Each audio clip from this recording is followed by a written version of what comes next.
On नहीं हो रहा, कैसे करेंगे फिर? हम्म, कोई इधर से प्रॉब्लम आ रहा है?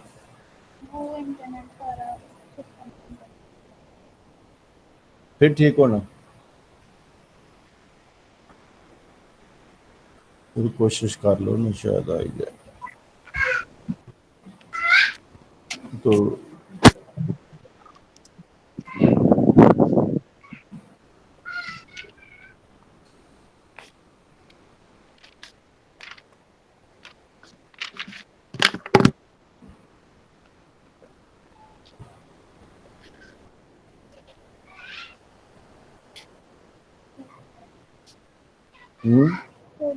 चलो ठीक है, लगाओ फिर जल्दी जल्दी, लेट हो रहा है।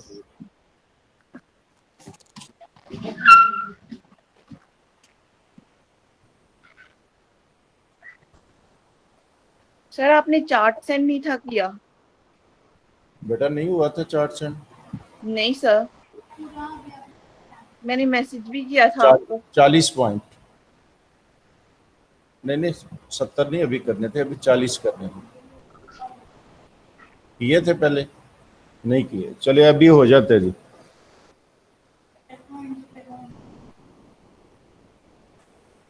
असल में उसमें बात ये हो रही है, चलो पहले बाज़ाब्ता शुरू कर लें। बिस्मिल्लाहिर्रहमानिर्रहीम। हमारा आज का लेक्चर हम शुरू करते हैं। अभी जो आपने बात की है वो कह रही थी टोटल उसमें 70 पॉइंट थे, तो 40 हमने यहाँ किए थे उस चार्ट में से, तो बाकी 30 हो लें तो मैं फिर वो भेज सकूंगी। वो तो ये आज तो नहीं वो हो सकेंगे, क्योंकि आज तो हम उसी में जो 40 किया हुआ है उसका 62 कॉन्स्टिट्यूशन जो है उसके हवाले से MCQ करने हैं। तो वो अगर ओके। मुकम्मल करने का काम है तो कल कोशिश कर लेंगे कि वो मुकम्मल हो जाए, तो सारे आपको इकट्ठे पॉइंट्स मिल जाए।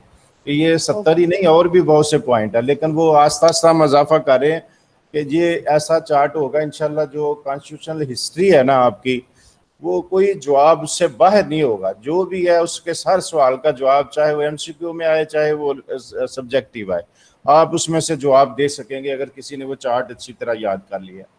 तो आज जो नए लोगों ने ज्वाइन किया उन्हें हम खुश आमदीद कहते हैं। सिर्फ ये उनके फ़ायदे के लिए, अगर घर बैठे पढ़ लेंगे तो उनका फ़ायदा है, रिपीट हो जाएगा। तो इससे ज़्यादा अच्छी और आसान चीज़ क्या हो सकती है? बाकी जो अभी तरजीह हमें मिली है, अभी हम ये ट्रायल लेक्चर दूसरा है। जो हमारा तरजीह थी वो ये थी कि हम इंटरनेशनल लॉ के लिए, कुछ लोगों ने कहा था वो शुरू करें, और एक कंपनी लॉ ऑलरेडी है वो नए सिरे से शुरू करना है। और अब जो शुरू होना है उसमें हर लेसन के साथ साथ उसके MCQs, कंपनी लॉ के MCQs हम वैसे चढ़ा चुके हैं, लेकिन चैप्टर वाइज नहीं है, वो मुख्तलिफ टॉपिक के हवाले से हैं। अगर ज़रूरत पड़ेगी तो उन्हें हमारे लेक्चर वाइज तकसीम करके, जिस तरह पार्ट 1 को हम दे रहे हैं कि जो लेक्चर होता है उसी के MCQs 8, 10, 15 जितने बन रहे होते हैं वो दे रहे हैं, ताकि साथ साथ ही उसका सवाल जवाब जब लेक्चर ख़त्म हो साथ ही MCQ समझने की कोशिश करें, ताकि आपकी लर्निंग जो है वो बेहतर हो सके। दोनों शक्लों में किसी शक्ल में भी आए सवाल आप उसका जवाब दे सकें। तो ये आज हमारा जो टॉपिक था पहले से तय कि वो हमने 56 का कल किए थे MCQs, आज 62 के कॉन्स्टिट्यूशन के करने हैं। इसी तरह 73 का था, ये पहले 40 पॉइंट में से हैं ज़्यादातर चीज़ें इसलिए, लेकिन अगर आप ज़रूरत महसूस कर रहे हैं तो पहले चार्ट को मुकम्मल कर लेंगे कल, और उसके बाद सारा का चार्ट आपको भेजकर फिर उसके बाद बाकी हिस्सा कर लेंगे। तो अभी हम शुरू करते हैं MCQs 1962 के कॉन्स्टिट्यूशन के हवाले से। और उसी तरह हस्बे मामूल डिले नहीं करनी, जिसको कहा जाए वो फौरी तौर पर बोले और MCQ को पढ़ दे। उसके जवाब पर सोचेंगे 1-2 मिनट, तो 1-2 से पूछेंगे, उसके बाद उसका जवाब सामने आ जाएगा। अगर समझाने वाली कोई बात होगी तो वो मैं साथ ही कर दूंगा, ताकि जिन लोगों ने बाज़ाब्ता लेक्चर नहीं लिया हुआ उन्हें भी समझ आ जाए कि ये सवाल क्या है। तो यही हमारी कोशिश है आज के ये MCQ 62 के हवाले से। जिन्हें याद है उनकी उनकी भी मशक हो जाएगी, और जिन्हें बिल्कुल नहीं याद उन्हें समझ आ जाएगी। बहुत शुक्रिया आपका। ये पढ़े जी, क्वेश्चन नंबर 1, अरिश्मा पढ़े।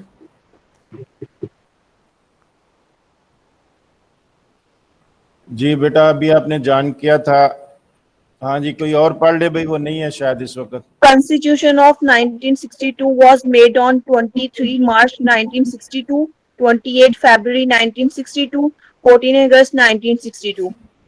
हाँ जी, ये मैंने हमेशा कहा था कि जब की कोई कॉन्स्टिट्यूशन के मुतलका हो इस तरह की चीज़ हो तो अमूमन डेटों पर बड़ा अंसार किया जाता है। मैंने तो पूरी कोशिश की है कि डेटों पर सिर्फ ये डेट जो है उससे ज़्यादा अहम खबर ये होती है कि आप उसका मुआद बच्चे के जहन में आए कि क्या अहम चीज़ आई है, क्या अहम तब्दीली आई है। लेकिन ये एक दो सवाल लाजम इस तरह के आ जाते हैं।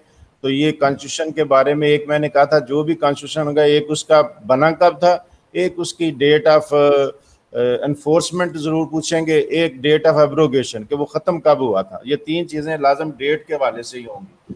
तो इसलिए ये पहला हमारा आ गया। इसको अगर किसी को याद है जिसने लेक्चर लिया हुआ है तो वो बताए, वरना Sir, फिर इसके 23 March 1962. अमूमन हमारे यहाँ वाक़यात 23 मार्च को होते हैं, 14 अगस्त को होते हैं या अक्टूबर में होते हैं। हालांकि कोई कौमी दिन नहीं है, लेकिन ये बहरहाल कौमी दिन डिक्लेयर कर दें कि इस अक्टूबर में बहुत से इनकलाबात मुल्क में आए हैं कॉन्स्टिट्यूशनल। ठीक है, अयूब खां का आया, मुशर्रफ का आया, और बेशुमार अहम वाक़यात हैं जो अक्टूबर में वाक़या हुए हैं। लेकिन बहरहाल ये जो आपका जवाब है मुझे तो लगता है यही ठीक है। क्यों भाई, कोई और बताएगा ये ठीक है या कोई और ठीक है?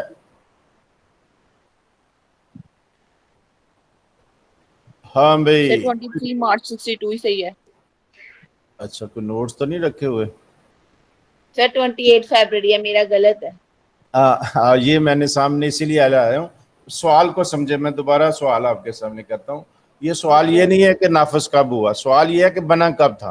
फाइनल हो गया जब उन्होंने कहा जी मुकम्मल हो गया, तो सवाल ये है कि 28 फरवरी 1962 बन गया था। अब आगे इसी तरह मुख्तलिफ मौके पर आएंगे कि अब्रोगेट कब हुआ, नफाज कब हुआ। इस तरह ये सवाल को बुनियादी तौर पर सबसे इस मशक में खामी मैंने ये देखी है कि सवाल को नहीं समझते बच्चे। जो एमसीक्यू में पहले सवाल पर गौर कर लें। सवाल देने का मकसद ही इस तरह होता है कि यस नो में तो जवाब लेना, तो कोई ना कोई उलझन डालेंगे तो वो कोई अकल इस्तेमाल करेगा ना स्टूडेंट।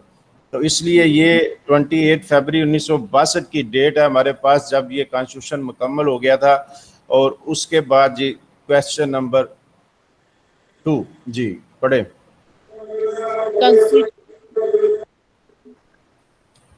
हाँ जी मैं पढ़ूं? जी, आप पढ़ लें। Constitution of 1962 was consisting to a 50 article and 10 parts, 260 articles and 9 parts, 234 articles and 12 parts. हाँ, ये भी एक सवाल था। ये पहले जब 56 का वगैरह मैंने आपको बताया था कि ये तीनों कॉन्स्टिट्यूशन के बारे में ये जरूर पूछा जाएगा कि उनके कितने आर्टिकल हैं और कितने हिस्से हैं। और एक तरीका भी आपको समझाया था कि याद करने का तरीका ये है। मैं तो ये करता हूँ किसी अहम बात के हवाले से याद कर लेता हूँ। डेटों वाला कोई भी मसला हो ये देख लेता हूँ। मेरी अगरचे ज्यादा नहीं है डेट ऑफ बर्थ पुरानी, लेकिन मैं उसके हवाले से कर लेता हूँ कितना आगे या कितने पीछे है, इस तरह। तो इससे ये नहीं मतलब कि आप मेरी उम्र का अंदाजा लगाना शुरू कर दें, ये काम नहीं करना। तो ये वैसे ही हमने गैर कानूनी करार दिया अपने कॉलेज में। प्रिंसिपल की एज के बारे में बहस मुबासा बिल्कुल गैर कानूनी है। ठीक है, सर हमने कब तो किया? आपने स्टार्ट किया है। नहीं तो वो मैं सिर्फ बता रहा हूँ तरीका अपना कि मैं किसी डेट के हवाले से, मसलन ये जी अच्छा फलां कब कब हुआ था, यूं वहाँ के मार्शल से पहले हुआ कि बाद हुआ था, इस तरह कर लेते हैं। तो ये आपको मैंने कहा था कि जब पहला हम कर रहे थे 56 का, तो मैंने कहा इसमें सबसे कम आर्टिकल किसमें है, तो वो आपने कहा 234 है। तो मैंने कहा ये किसका है, तो सबसे पहले कॉन्स्टिट्यूशन का। ठीक है, अब दूसरा हमारा 62 का है, तीसरा हमारा 73 का है, तो उनमें फर्क है। इसलिए आप ये बताएं कि 62 वाले में कितने आर्टिकल थे?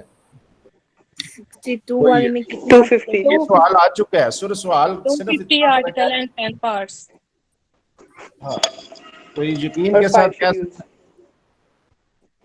कितने शेड्यूल, 5. पार्ट्स कितने बताया आपने? यहाँ पार्ट्स की हद तक किया जी 5 बेटा 12 है. जी। 5 पार्ट तो है नहीं है, 10 है और 9 है और 12 पार्ट्स हैं। हाँ, इतना जो सामने जवाब है उसी में से 250 सेलेक्ट article. कर। हाँ जी, 250 articles and 10 parts. ये कौन बोल रहा है? अरिश्मा। अरिश्मा बोली है भाई, आपने लगता है थोड़ा पढ़ लिया, मेरा ख्याल है यही है आपका। ये देखिए, अब एक और फिगर है हमारे पास, वो अब तरतीब अगर जेहन में रखेंगे ना इस सवाल के बारे में, 234 आर्टिकल सबसे पहले में, 250 ये आपके सामने आ गया, ये सही है। 62 वाले में, अब एक और है, यहाँ 260 लिखा है, वो वैसे ही उलझन में डालने के लिए 280 की फिगर आएगी नेक्स्ट किसी वक्त, वो 73 के बारे में होगी। इसलिए वो तरतीब जेल में रख के नीचे से ऊपर जा रहा है, उसी तरह कॉन्स्टिट्यूशन जिस तरह ऊपर जा रहे हैं उस तरह ये आर्टिकल आपको याद रह जाएंगे कितने किस में है। जी अब क्वेश्चन नंबर 3 जी रीडिंग करें बेटा। Constitution of 1962 provide from a government, parliament, president, none of the above. Parliamentary, sir. Presidency. ये यकीन से कौन कह रहा है? दोनों ऑप्शन आपने बता दिए तो फिर यकीन से कौन कहेगा कि नहीं ये फलां है? Sir, B was presidential. Presidential ही है। प्रेसिडेंशियल है जी, यस Yes. सर। ज्यादा राय ये है, बिल्कुल ठीक है, प्रेसिडेंशियल फॉर्म ऑफ गवर्नमेंट है। पहला हमारा पार्लियामेंट्री था, ये भी सवाल पहले आया था, सिर्फ अब जहां 56 आया था वहां 62 आ गया, सवाल वही है। Yes, yes. अब उसमें क्या था कि हमने कहा था जी पहला कॉन्स्टिट्यूशन हमारा और आखिरी जो है 73 वाला, ये दोनों पार्लियामेंट्री हैं और दरमियान वाला प्रेसिडेंशियल एक ही आया। अभी नए किसी प्रेसिडेंशियल लाइन की बात तो हो रही है लेकिन अभी आया नहीं है, ठीक है। अभी हमारा 73 वाला प्रिवेल कर रहा है, उस हवाले से हमारा जवाब होगा कि पार्लियामेंट्री नहीं है, प्रेसिडेंशियल है, जिसमें आगे हम चलेंगे तो बहुत से हमारे पास और भी इसकी खसूसियात आएंगे। ये चार्ट में भी इसी तरह दर्ज है। जी next question number 4। Sir, Constitution of 1962 provide the election of for president, direct, indirect, both A and B. Indirect. हाँ जी, ये जिसने इनडायरेक्ट कहा है वो कि वजह भी बताए ना क्या है, इनडायरेक्ट क्यों है, फिर समझेंगे कि उसे सवाल की समझ है।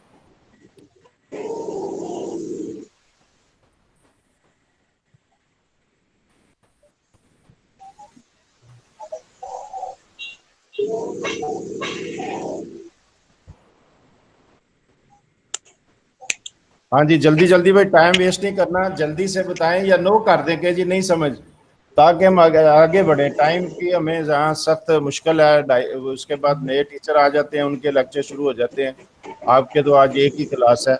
बहरहाल हाँ जी, ये सवाल का जवाब दुरुस्त था लेकिन तुक्का था, indirect.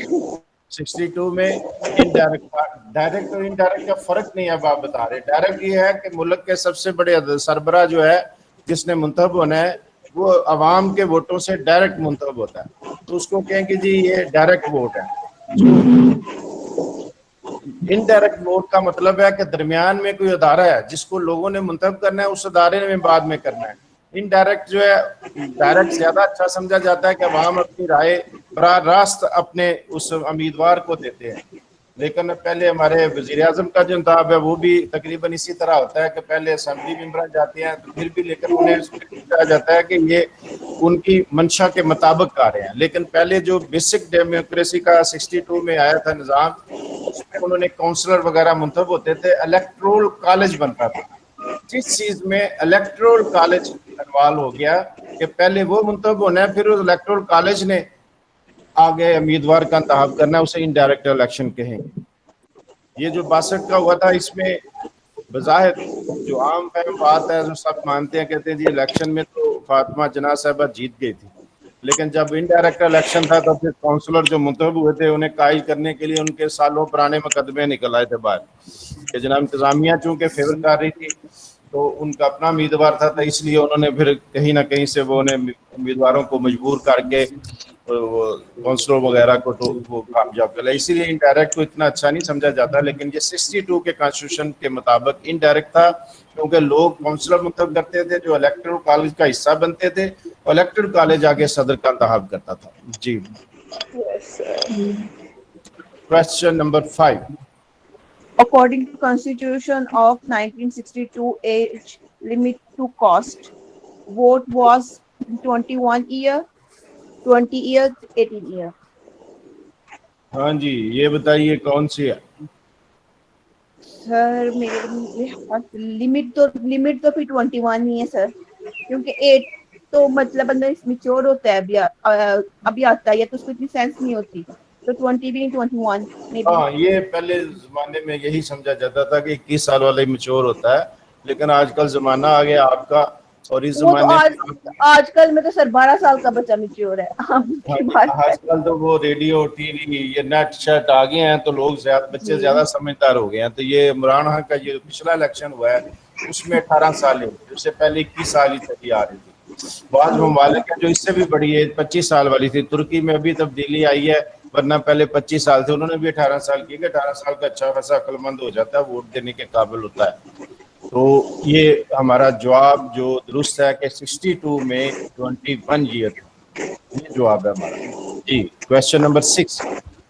According to Constitution of 1962, President was elected through Parliament, Provincial Assemblies, and Electoral College. Provincial assemblies, Provincial Assemblies. हाँ जी, इलेक्टोरल कॉलेज। हाँ जी, ये अभी बात हुई है। According to constitution of 1962 president was elected through, कौन बताएगा? तहमीना गालिबन मौजूद है बताने के लिए। Yes, sir. जी, Electoral College. इलेक्टोरल कॉलेज अभी बात हुई है, बहुत अच्छी बात है कि आप समझ गए। इलेक्टोरल कॉलेज पहले काउंसिलर मुंतखब होते हैं, वो इलेक्टोरल कॉलेज का हिस्सा बनते हैं। अमेरिका में भी इसी तरह, पहले वो वैसे तो कहते हैं जी हमारा जो है ना डायरेक्ट होता है, डायरेक्ट नहीं है, इनडायरेक्ट है। वो इलेक्टिव रिप्रेजेंटेटिव हैं जो मुंतखब होते हैं, वो मुंतखब होकर अपनी पार्टी के खिलाफ नहीं जाते। वहाँ ये फर्क है। हमारे में ये फर्क था कि एक ही इनडायरेक्ट इलेक्शन हुआ, उसमें काउंसिलरों को कायल कर लिया गया कि वो आप दूसरी पार्टी को वोट दें। तो ये इलेक्टोरल कॉलेज दरमियान में होगा, तो वो फिर इनडायरेक्ट इलेक्शन कहलाएगा, और 62 में यही सूरत थी, इलेक्टोरल कॉलेज उसमें अजाफी था जी। Next question number 7।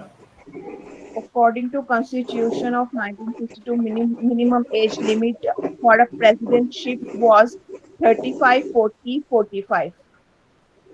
हाँ जी, ये हमने कहा था कि ये चार्ट हमने जब कर रहे थे, कंपैरिजन का चार्ट जो है, तो उसमें 3 तरह की डेटे हमने देखी थी। एक में 35 साल थी, एक में 40 साल थी, एक में 45 साल थी, और वही तरतीब तकरीबन चली आ रही है इस कॉन्स्टिट्यूशन में भी, तो कॉन्स्टिट्यूशन के मुतल्लिका इस सवाल में भी।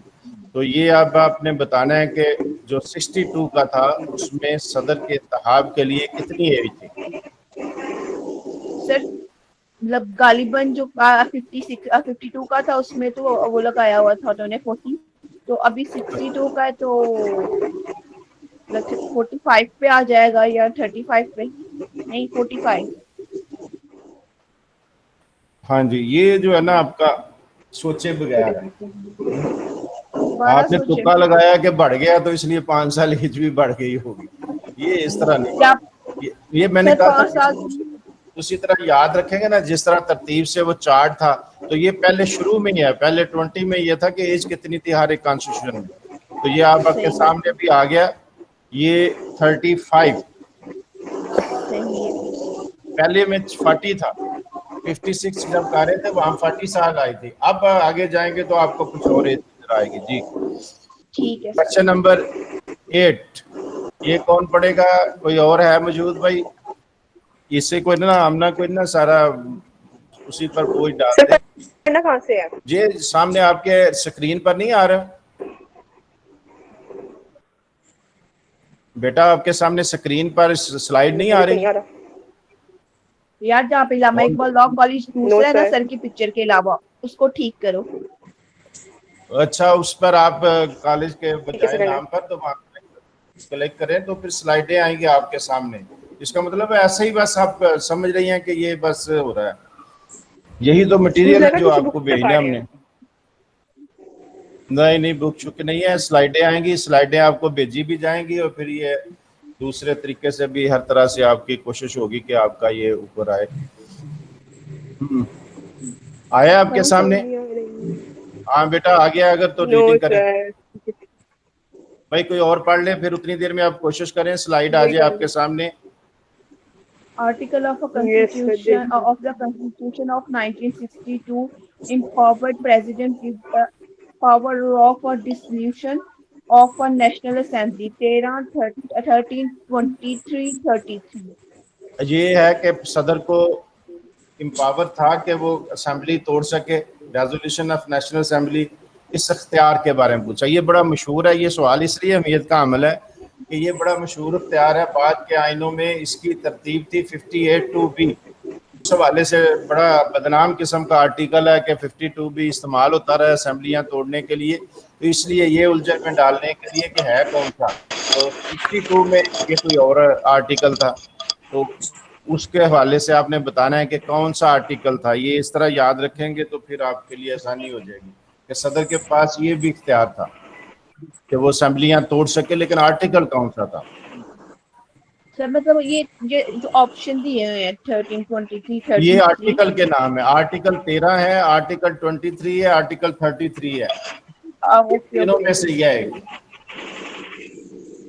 एक जैसे मिलते जुलते बना दिए ना, एक है उसके मिलते जुलते दो और बना दिए हैं कि आप आता भी हो तो थोड़े कंफ्यूज हो जाए कि ये फलां था, तो इसलिए ये थोड़ा सा याददाश्त करवाने के लिए ये आर्टिकल है 23। ठीक है, ये किस काम के लिए हुआ है अभी पीछे जवाब सवाल क्या था कोई जुबानी बताएगा। मैंने ये जवाब सामने है, लेकिन किसके बारे में है ये आर्टिकल, ये जरा रिवर्स याददाश्त अपनी घुमाएं तो बताएं। रिवर्स दो हाय सर। हाँ ये अभी बात हुई है ना, किस हाँ, चीज के बारे में ये 23 आर्टिकल है। सर के प्रेसिडेंशियल असेंबली तोड़ सकता है कि नहीं तोड़ सकता। हाँ 62 के आइन में सदर का क्या इख्तियार है कि वो असेंबली तोड़ सके, तो किस आर्टिकल के थ्रू है। तो 23 नंबर है आर्टिकल का जिसके तहत सदर असेंबली तोड़ सकता था। 62 के रेजोल्यूशन ऑफ नेशनल असेंबली। जी क्वेश्चन नंबर 9 भाई, बाकी लोगों की स्लाइडें आ रही हैं सामने।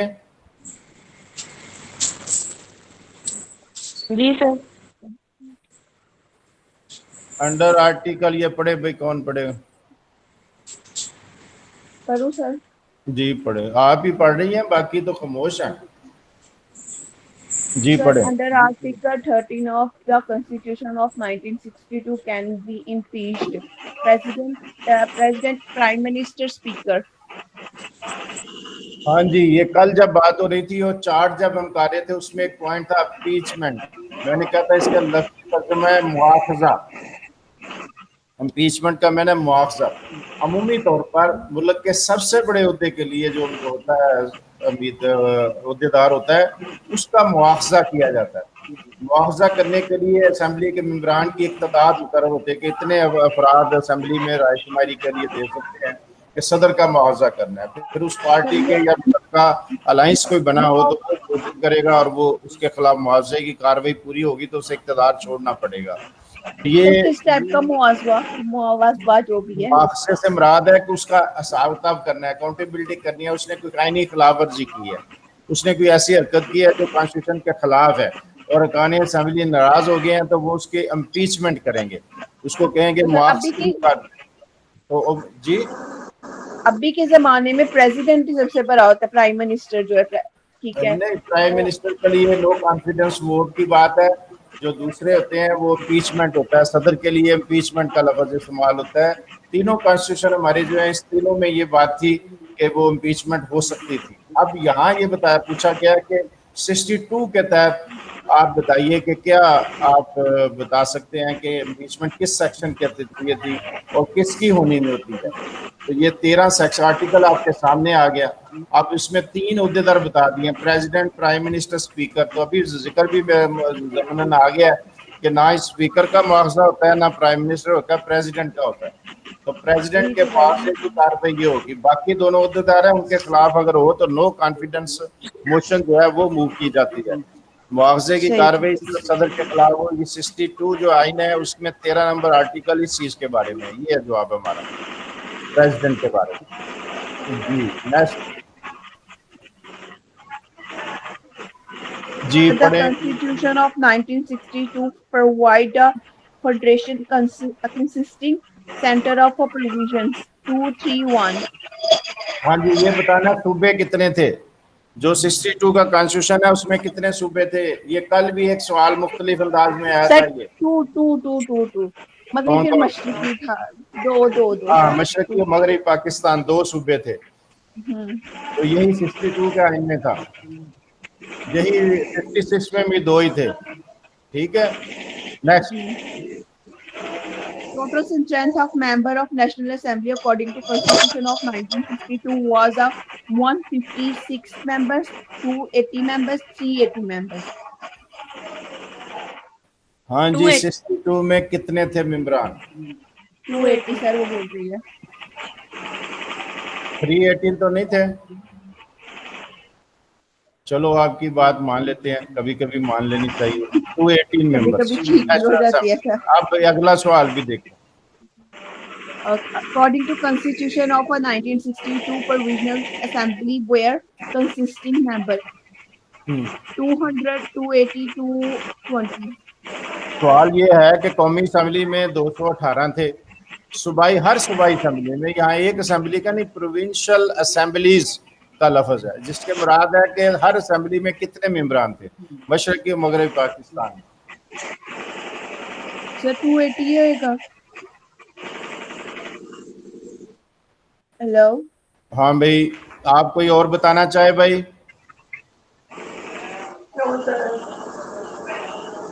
हाँ बिल्कुल दुरुस्त है, 218।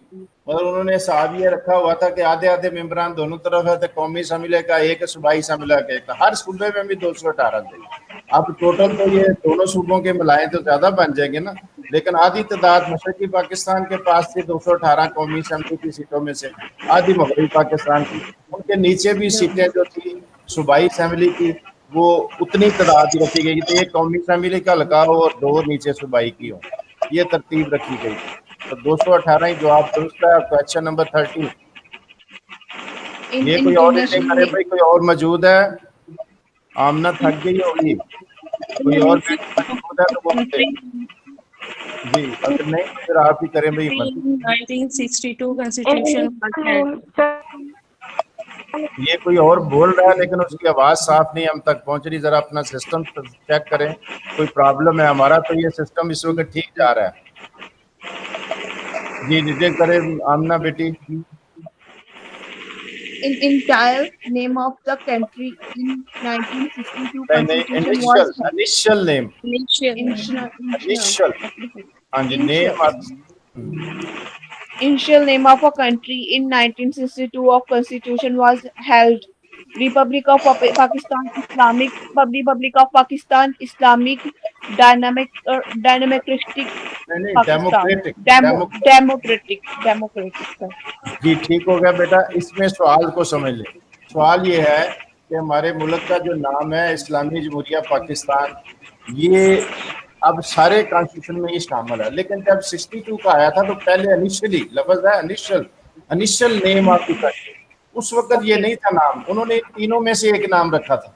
बाद में एहतजाज हुआ, आपका 28 फरवरी हमने पढ़ा कि वो बन गया, उस वक्त नहीं था ये नाम, इन तीनों में से एक था, लेकिन इस्लामिक रिपब्लिक नहीं था। पहले वाले में तो रिपब्लिक ऑफ पाकिस्तान था ना? हाँ बिल्कुल ठीक है, रिपब्लिक ऑफ पाकिस्तान का लफ्ज था, जमहूरिया पाकिस्तान। लेकिन जब एहतजाज हुआ, लोगों ने कहा ये गलत है, बात ऑब्जेक्टिव रेवोल्यूशन के मुताबिक नहीं है, पिछले कॉन्स्टिट्यूशन के मुताबिक नहीं है, तो दिसंबर में जाकर तकरीबन 10 माह के बाद इस्लामिक रिपब्लिक ऑफ पाकिस्तान नाम जो है दुरुस्त कर दिया। ठीक हो गई बात? ठीक हो गई। Question number 14। सर ये शॉशा की किसकी आवाज आ रही है? ये बंद कर दो जरा। उधर से कुछ आ रही है, मैं तो सिस्टम हमारा तो ठीक जा रहा है, तो ये कोई उधर से आवाज का मसला हुआ है, कोई मेरा ले अपनी कोशिश करते हुए शायद आवाज नहीं। बहरहाल आप पढ़ें, रीडिंग करें ताकि वक्त पर खत्म करना है इसको। Through an amendment in 1962, name of the state amendment. मैं टोकता नहीं ताकि आप रीडिंग से ना घबराएं।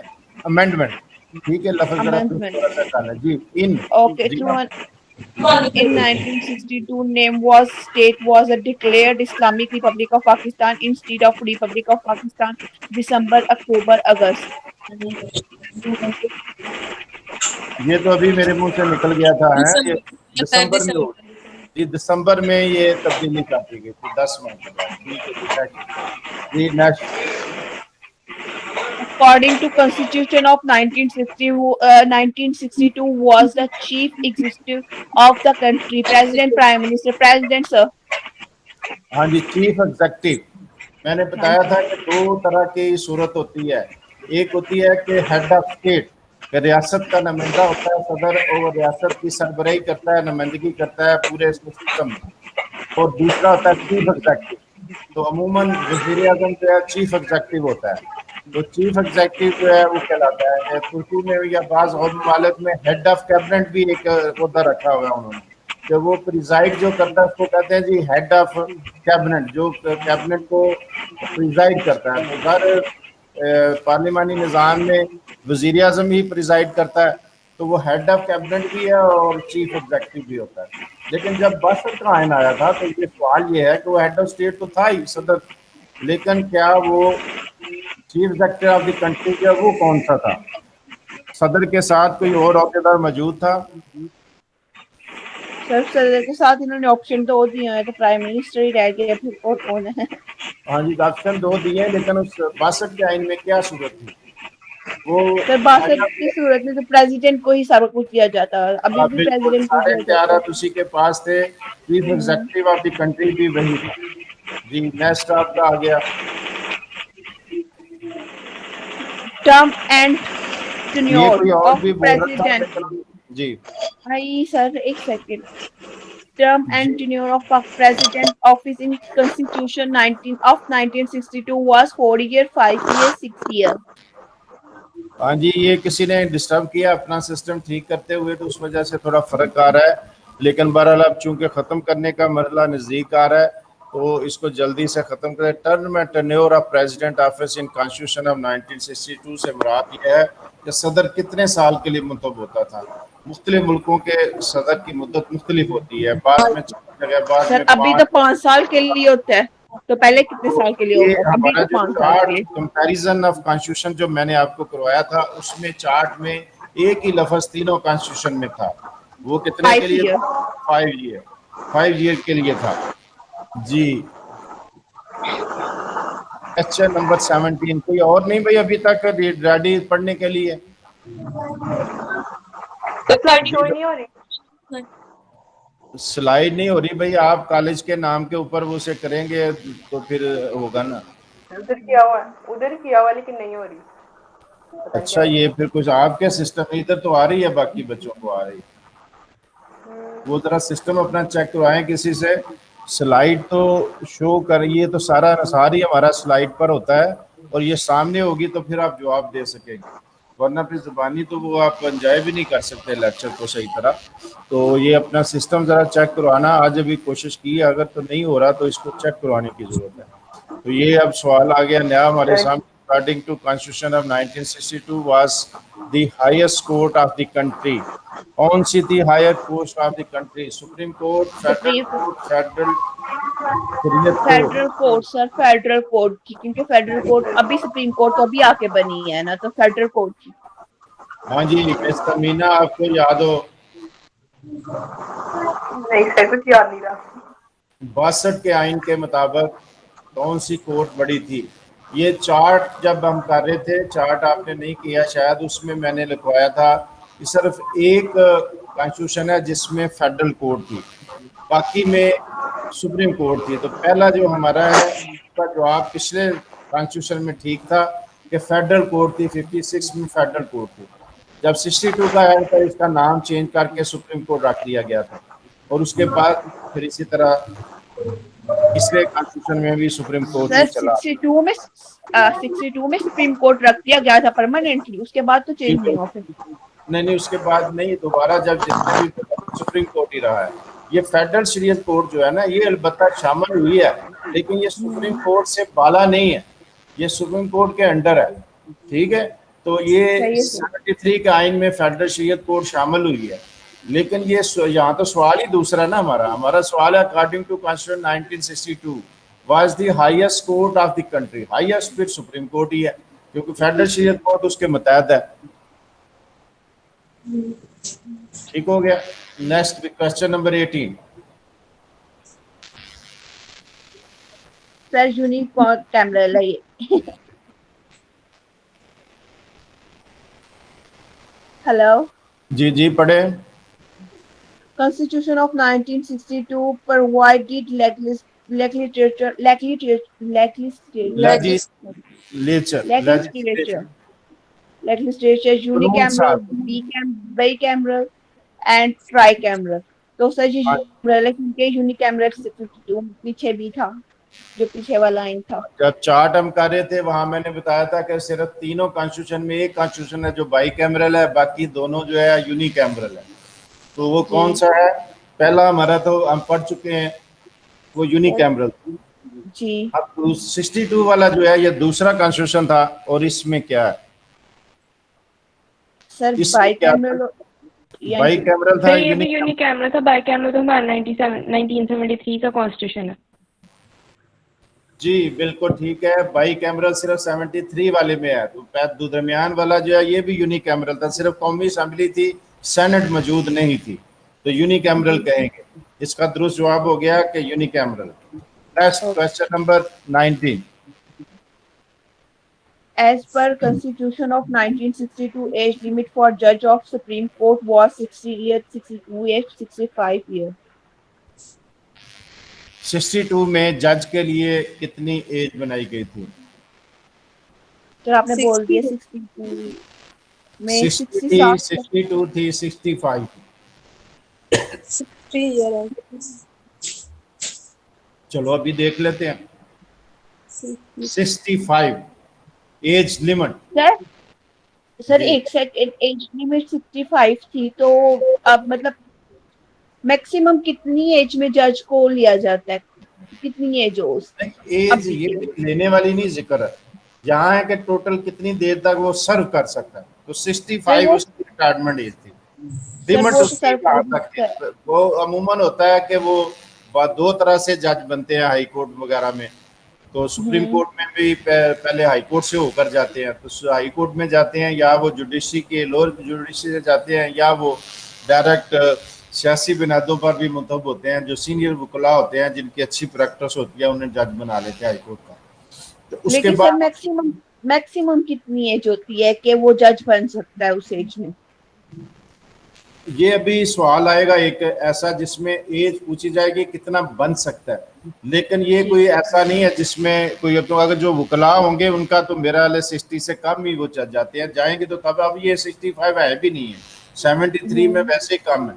तो जब वो अगर 60 तक फर्ज करो रिटायर्ड हो रहे हैं तो फिर वो कम होगी, तो फिर वो जा सकेंगे ना। तो इसलिए ये कोई एज नहीं, जिसकी प्रैक्टिस ज़्यादा होती है और बहुत अच्छे उसके फैसलों में मदद की होती है अदालतों की, उसको वो सीनियरिटी देते हैं और उसको ले लेते हैं एज ए जज, क्योंकि उसने बाद में फैसले लिखने होते हैं। तो वो सारी खसूसियात देखी जाती हैं। अमूमन बात सियासी अपॉइंटमेंट भी होती हैं, लेकिन बाज़ का अहल लोग भी मुंतब हो ही जाते हैं। तो वो फिर एज लिमिट पर इंसार के कितनी देर तक सर्व करेंगे। कुछ अर्सा वो हाई कोर्ट में रहेंगे, फिर सीनियरिटी की बेस पर कोई सुप्रीम कोर्ट में चला जाएगा और उसकी एज भी ठीक है और उसके बाकी मामला भी ठीक है, तो वो एज लिमिट कितनी तक ले सकते हैं? मिनिमम नहीं कोई भी बताइए। अभी तक हमारे चार्ट में भी ये बात नहीं आई कि नहीं जी 40 से नीचे वाला नहीं आ सकता। आप गालबन ये पूछना चाह रहे हैं? जी सर। हाँ, ये नहीं, ये इस तरह की कोई लिमिट नहीं आई। सीनियर वकला में से वो जो लेते हैं वो इसी तरह होता है, 60 से थोड़े कम से ले लेते हैं कि 2-4 साल सर्व तो करे आदमी। तो अगर उससे भी कम में जाए तो फिर चांस होता है कि ये सुप्रीम कोर्ट तक जाएगा। सही है। तो यहाँ 65 एज है उनकी लिमिट के हवाले से। तो आगे आ गया हमारा जवाब, question number 20। As per Constitution of 1962, retiring age of High Court judge was 16 years, 62 years, 65 years. Just by repeating that question, ये अब सवाल थोड़ा सा फर्क है। अब पहले सुप्रीम कोर्ट के बारे में पूछा गया है, अब हाई कोर्ट के बारे में पूछा जा रहा है। जी 60 ईयर थी, 62 थी या 65 थी? May be 62 sir. कोई और भाई इज़हार ख्याल करना चाहे, किसी को अच्छी तरह लेक्चर याद हो या पिछला चार्ट सुना हो, तो ये आपके सामने आ गया 60 ईयर। हाई कोर्ट में अगर है तो रिटायर्ड हो जाएगा 60 साल में। अगर उससे पहले वो सुप्रीम कोर्ट में चला गया, फिर अगले चला गया कि सुप्रीम कोर्ट की कितनी एज लिमिट है, फिर उसके हवाले से उसकी रिटायरमेंट होगी। ये फर्क आता है। हाई कोर्ट में ही रहता है तो फिर जैसे ही उम्र पूरी होगी वो रिटायर्ड हो जाएगा। ये 62 के कॉन्स्टिट्यूशन की बात है, 73 में ऐसा नहीं होगा। वो आप दूसरा देखेंगे अदाद शुमार। तो ये जी अब नेक्स्ट करें। Sir, as per Constitution of 1962, where held national language? Sir, Urdu है, हाली उर्दू। उर्दू बंगाली बहुत है एंड बी, लेकिन इसको उर्दू माना जाएगा क्योंकि उर्दू ही थी। हाँ जी, कोई और ज़ारे ख्याल करना चाहे भाई, आज़ादी है आपको, अपना बताइए कि 62 में नेशनल लैंग्वेज कौन सी थी? एक थी, दो थी या बोथ थी? हाँ बेटा, किसी को आवाज आ रही है? आवाज तो शायद जा रही हो, लेकिन कोई जवाब देना पसंद नहीं कर रहा, तो मेरे सामने ही बताएंगी। उर्दू सर, क्योंकि बंगाली तो चले गए थे सारे। आपका जवाब जी सर, आ रही है आवाज। मुकम्मल तौर पर गलत है। मुकम्मल तौर पे गलत है। हाँ, सर बंगाली तो चले नहीं थे के? नहीं, मैंने कल भी इस पर काफी डिटेल से बताया। यही तो आपने सोचना है। वो कतर में गए थे, 62 में तो थे हमारे साथ, तो दोनों 71 में चले गए थे। हाँ जी, तो 56 में भी दोनों नेशनल लैंग्वेज हमारी उर्दू बंगाली थी, और 62 में भी उर्दू बंगाली थी। अब 73 में जब बना तो फिर ज़ाहिर है मगरबी पाकिस्तान था, तो उर्दू ही रहेगा। ठीक होगी ये बात। Okay. Question number 22। According to constitution of 19 जी, ये कोई और बोला है, जरा कोशिश करने दे उन्हें बोलने। जी बेटा बोले, जी बेटा बोले, कोई और किसी की आवाज आई थी? भाई खामोश हो गए। चले फिर हम ना बेटा आप भी करें। According to Constitution of 1962 was given our provisions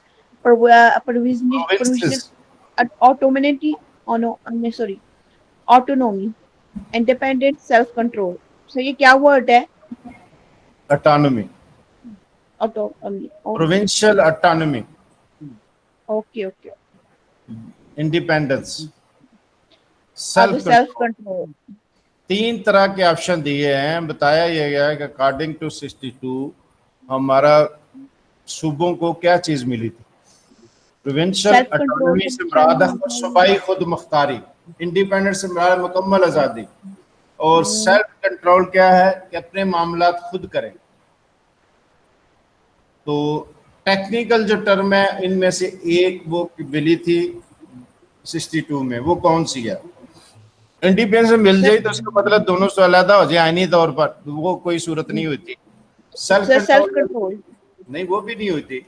तो क्योंकि दो सूबों का लफ्ज पहले आ गया, प्रोविंशियल से मुराद है कि स्वार सूबे को खुद मुख्तारी थी कि अंदरूनी मामला वो खुद करे, तो प्रोविंशियल ऑटोनॉमी मिली थी। ऑटोनॉमी से मुराद है खुद मुख्तारी। Okay. Question number 23। Constitution of 1962 declared as a capital of the country Karachi, Lahore, Islamabad. Islamabad, sir. Islamabad. 62 में क्या डिक्लेयर किया गया था? कोई और बताएगा भाई अब सामना के अलावा? इस्लामाबाद है सर। चेक कर लें। Yes sir. आपने तो ठीक बता दिया। तो सर इस्लामाबाद सबको ही पता है, इस्लामाबाद है कैपिटल। डिक्लेयर मुंतकल बाद में, यहाँ लफ्ज़ है डिक्लेयर का, मुंतकल वैसे बाद में हुआ था, पहले पिंडी को शर्सा रहा, फिर वो ये इसके बारे में एक और एमसीक्यू बड़ा अच्छा बन सकता है। वो किसने फैसला किया था कि इस्लामाबाद? क्योंकि पहले हमारा एक इलाका था जोराबाद, वहाँ रोड शोड बना दिए गए थे कि जनाब इधर आएगा, सब कुछ हो गया, लेकिन बाद में कमेटी बनी नहीं जी, कोई सिक्योरिटी के मसाइल हैं, ये है, इस तरह देखना है। तो फिर एक बड़े बदनाम हमारी हिस्ट्री का आदमी है, उसे दिया गया, उसका गालिबन जिंदगी का पहला अच्छा फैसला ये होगा कि उसने इस्लामाबाद वाले का बदनाम नवाज शरीफ है इस टाइम। नहीं, मैं वो उससे भी ज्यादा है। नवाज शरीफ भी ज्यादा बदनाम कौन हो सकता है? उससे भी ज्यादा जनरल याह्या खान साहब, कतर की जंग में जिम्मे लगी थी, तो वो बने थे उस वक्त। वो बड़े क्या कहते हैं, बड़े मरूफ जनरल शुमार होते थे और बड़ी अच्छी उनकी रेपुटेशन थी। तो उन्हें बनाया गया कि आप ये देखें कि इस्लामाबाद जो है कहाँ, ये मुल्क का दारुल-खुलाफा कहाँ बने। तो उन्होंने फिर ये फैसला किया, तो उन्होंने इस्लामाबाद का इंतखाब किया उस कमेटी ने। तो ये बड़ा अच्छा फैसला उनका एक नज़र आता है। बाकी तो आपको पता ही है कि लोग कैसे याद करते हैं। बहरहाल ये आप चले, हमारा जवाब था डिक्लेयर किस में किया गया था, तो वो इस्लामाबाद डिक्लेयर किया गया था 62 में। भी नेक्स्ट भाई, रीडिंग करें बेटा। Article 29 of the Constitution of 1962 empowered President in absences of National Assembly to promulgate and with the same power of force as an act of the legislature, जी बिल्कुल। ordinary नहीं, instrument, ordinance, ordinance number B है, B है क्या, ordinance and instrument, instrument and bill. Bill. आप देखते हैं कानून कैसे आते हैं, अमूमन होता है कि ऑर्डिनेंस की शक्ल में आते हैं या बिल की शक्ल में आते हैं। तो ये ऑप्शन बनाए गए हैं कि आप बताएं कि एक्ट ऑफ पार्लियामेंट की तरह अगर कोई चीज आ जाए तो गैर मामूली हालात में, इमरजेंसी में वो क्या कर सकता है। तो सदर को इख्तियार था, तो वो क्या करता था, बिल नहीं, बिल जो असेंबली पास करती है, या उसमें दो तरह के होते हैं, सरकारी बिल होता है, एक प्राइवेट बिल होता है, लेकिन असेंबली पास करे तो उसको बिल कहते हैं। ऑर्डिनेंस जो है वो सदर जारी कर सकता था, और 62 के कॉन्स्टिट्यूशन में ऑर्डिनेंस ही रखा गया था कि सदर अगर जरूरत महसूस करे, उसके पास इख्तियार था कि वो कोई फरमान जारी करे ऑर्डिनेंस की शक्ल, ठीक है, जिसके लिए एक मुद्दत मुकर्रर होती कि इतना अर्सा तक कुछ नहीं कह सकते कुछ भी।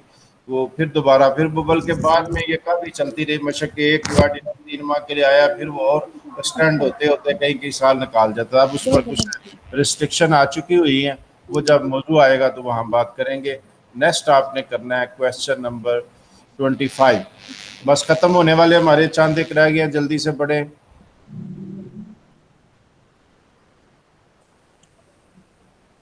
By Article 226 of Constitution 1962, failed Marshal Ayub Khan was become the first of Pakistan Chief Executive, Material Law Administrator and President. Chief executive, martial law administrator, president, 3 option है हमारे पास कि कॉन्स्टिट्यूशन के तहत क्या ओहदा मिला था अयूब खान को।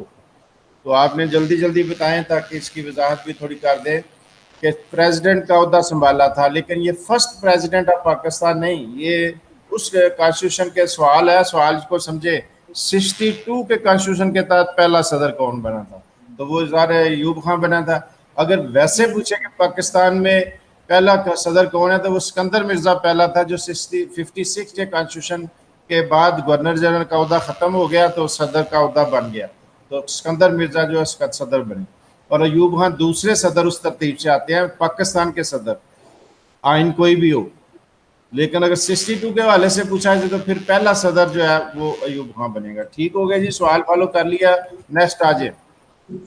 Constitution of 1952 का सर आ गया, ये तो 62 sorry 62 was replaced by a provisional constitution order of 1969, legal form work order of 1971, a constitution of 1973. 1973 ये ऑप्शन दिए गए हैं कि 62 का जो कॉन्स्टिट्यूशन है इसको किसने रिप्लेस किया था, कौन सा चीज़ है। ये 3 चीज़ों के नाम लिखे हुए हैं, प्रोविजनल पीसीओ जिसको कहते हैं, मदराम लफ्ज आपने सुना होगा हमारी का, provisional constitutional order of 1969, legal framework order of 1971 और कॉन्स्टिट्यूशन ऑफ 1973। कौन सा आया था 62 के बाद? 73 आया था सर। सवाल समझे, कॉन्स्टिट्यूशन ऑफ 1962 उसके बाद किया था ना, इन तीनों में से किसने रिप्लेस किया था? Provisional constitution order of 1969। Rishma बोली है। Yes sir. जी बेटा आप ठीक बोले हैं कि प्रोविजनल ऑर्डर से हमारा, प्रोविजनल से क्या मुराद है, आर्जी एक कानून आता है, आइन आता है जो को रिप्लेस करता है। तो हमारे मुल्क में 2-3 मिसालें ये मौजूद है कि प्रोविजनल कॉन्स्टिट्यूशन ऑर्डर आया था। तो 69 में जब ये खत्म हुआ था कॉन्स्टिट्यूशन, तो फिर प्रोविजनल ऑर्डर आ गया था, प्रोविजनल कॉन्स्टिट्यूशन ऑर्डर। तो वो उसके बाद फिर लीगल फ्रेमवर्क ऑर्डर आया था, ठीक है, उसके बाद फिर कॉन्स्टिट्यूशन ऑफ 73 आया था। ये तरतीब से इनमें रखें जी। नेक्स्ट जी बेटा ये पढ़े। Constitution of 1962 was abrogated on March 1969 in 1970, July 1970 to 1962.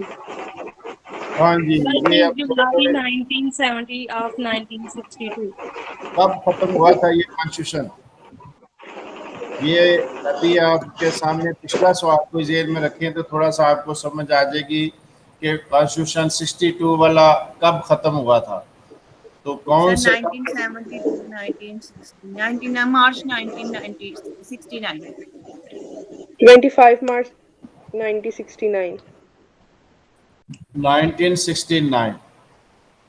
ठीक है जी। Yes, ये sir. आपके सामने असल सवाल ये है कि आप इसमें तुक्का भी लगाना चाहे तो लग सकता है। वो कैसे? तुक्का टेक्नोलॉजी सही तरह सीख लेना, वो किसी रीजन से होती है। बगैर तुक्का भी बगैर किसी रीजन के हो तो वो कोई काम नहीं करेगा। अभी बात हुई है पिछले में कि 79 में प्रोविजनल कॉन्स्टिट्यूशन ऑर्डर आ गया Provisional था। order। वो आ गया था तो इसका मतलब वो पिछला कॉन्स्टिट्यूशन तो एब्रोगेट हो गया था ना, तो 69 ही हमारा डेट होगी। तो 69 वाला एक ही ऑप्शन है हमारे पास, ठीक है ना। तो वो मार्च का आप कह दे, ठीक है, एग्जैक्ट डेट याद है मार्च की किसको खत्म हुआ था तो वो कह दे। तो यहाँ आप देख लेते हैं मार्च 69, ठीक हो गया जी। Next. The Constitution of 1962 is also famous as a one-man show, sign off for directorship, absolute constitution. Dictatorship, ये 3 टर्म्स दी गई हैं जो मरूफ हुई थी इस कॉन्स्टिट्यूशन के हवाले से कि ये इनमें से एक इसकी शक्ल है कि ये कॉन्स्टिट्यूशन इस तरह का है। उसमें एक Sign- नाम दिया हुआ है one man show, sign of dictatorship, एक डिक्टेटर ने बनाया उसकी अलामत के तौर पर एब्सोल्यूट कॉन्स्टिट्यूशन, ठीक है। दूसरा भी कुछ ठीक भी लगता है, लेकिन असल जो मसला है जिसकी वजह से ये बहुत ज्यादा हाईलाइट हुई थी बात के वन मैन शो है। इसमें मैंने आपको कई बार मिसाल दिया कि कहा जाता था कि फैसलाबाद में जिस तरह घंटाघर का चौक है ना, उसी तरह की मिसाल थी कि वो सारे बाजार Yes, sir। घंटाघर के चौक में आते हैं। तो इसलिए कहते थे जी वो जिस तरह वो मिसाल है इसी तरह ये वन मैन शो, एक आदमी है, हर अख्तियार का सिरे से वो कहीं और से शुरू होगा, खत्म होगा तो सदर की ज़ात तक जाएगा। तो इसलिए वन मैन शो इसको कहा जाता था। ये उसकी बदनामी का एक बड़ा पॉइंट था जी। ये जब आपने लिखने हैं काजीज ऑफ फेलियर ऑफ 1962 कॉन्स्टिट्यूशन, तो उसमें ये पॉइंट आ जाना है कि आपने कहना वो वन मैन शो था इसलिए खत्म हो गया जी। Question number 29। Constitution of 1962 was abrogated by General Tika Khan. जैसे क्या नाम है? टिक्का खान। हाँ, टिक्का खान, काका एक खान। जनरल थे हमारे, उनका नाम आ गया, जनरल ठीक है, आगा सर। मोहम्मद याहिया जनरल खान। आगा मोहम्मद अयूब खान, आगे जनरल आगा खान, जनरल मोहम्मद असगर मोहम्मद खान, याहिया असगर खान। खान, सॉरी, असगर खान लिखा हुआ है। असगर खान नाम का तो ये मार्शल थे, जनरल नहीं थे। ये एक एमसी को बनाया ना तो उन्होंने 3 नाम लिख दिए। एक आपने मुंतखब करना है किसने खत्म किया था, एब्रोगेट किसने किया था। जनरल अभी मोहम्मद याहिया खान। याहिया खान ने, ये अभी बात आप पहले आई है कि एक ही अच्छा काम उन्होंने किया हुआ है। ये जो है ये आइन खत्म करने वाला काम भी उन्होंने किया था, ये भी उनके बुराइयों में शुमार होता है। तो बहरहाल ये जनरल मोहम्मद याहिया खान इसका दुरुस्त जवाब होगा। ये आपका जवाब आ गया।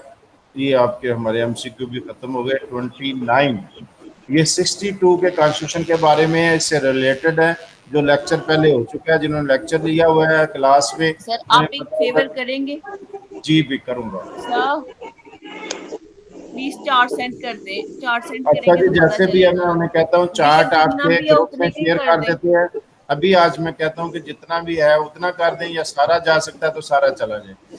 तो कल हम चार्ट के बकाया हिस्सा जो रह गया था उसको मुकम्मल करेंगे। चार्ट को अच्छी तरह स्टडी करें। ये चार्ट बनाया ही इसलिए गया है कि आप दोनों तरह कर सकें। ये आपको बड़ी यूनिक किस्म की कोशिश नजर आएगी इंशाल्लाह कि आप इसमें एमसीक्यू भी आसानी से जवाब दे सकते हैं, और याद करने के लिए पॉइंट इस तरह हाईलाइट किए गए कि आप आसानी से उन्हें याद रख सकें। और सब्जेक्टिव वगैरह आगे तो आपके पास टाइटल होंगे, जैसे ये अभी आया बात के जी वन मैन शो, ये एक टाइटल है क्या किस चीज का, ये सिर्फ समझना है आपने। 62 के कॉन्स्टिट्यूशन की नाकामी की वजूहत जब लिखनी है तो आपने लिखना है ये कॉन्स्टिट्यूशन वन मैन शो था। तो उसके आगे जब फिक्रे 2-4 लिखेंगे तो आपकी एक हेडिंग मुकम्मल हो जाएगी। तो आज मैं कोशिश करता हूं कि आप तक पहुंचे। बहुत शुक्रिया, अस्सलाम वालेकुम। ये है मेरी कल कोशिश होगी कि कल चार्ट को हम कर लें। 3 दिन की शर्त रखी थी, अब कुछ बच्चे अटेंड करना शुरू हो गए हैं, कल भी वो सारे ज़ौक़ शौक से करें। और ये थोड़ा सा जिनका सिस्टम ठीक नहीं हुआ और स्लाइड सामने नहीं आ रही वो कर लें। तो हम इंशाल्लाह ये करेंगे कि ये इसके बाद 3 पीरियड मैंने करने हैं आपके, एक कंपनी लॉ, एक इंटरनेशनल लॉ। और करने का कंपनी लॉ का कुछ हिस्सा हो चुका है, इंटरनेशनल लॉ क्लास में पूरा हो चुका है, लेकिन रिपीट करने का क्या मकसद है कि साथ MCQ भी आपको मिले। हर लेक्चर पर MCQ साथ साथ मिलेंगे और साथ साथ आपका मुकम्मल है। ये पूरे हो ले या ये कॉन्स्टिट्यूशन पहले ख़त्म हो जाएगा तो हम कोई नया सब्जेक्ट शुरू कर लेंगे। अगरचे क्लास में कई सब्जेक्ट, कई टीचर अली रजा साहब कह रहे हैं मैंने भी सारा पढ़ा दिया हुआ है, तो अब मैंने उन्हें कहा कि आप MCQ तैयार करें और साथ ही वो थोड़ा लेक्चर रिपीट कर दें। हम टॉपिक जो है कोई बात नहीं, बच्चे याद ही करेंगे कि चलो घर में बैठ के दोबारा रिपीट हो गया। ठीक हो गया, बहुत शुक्रिया आपका।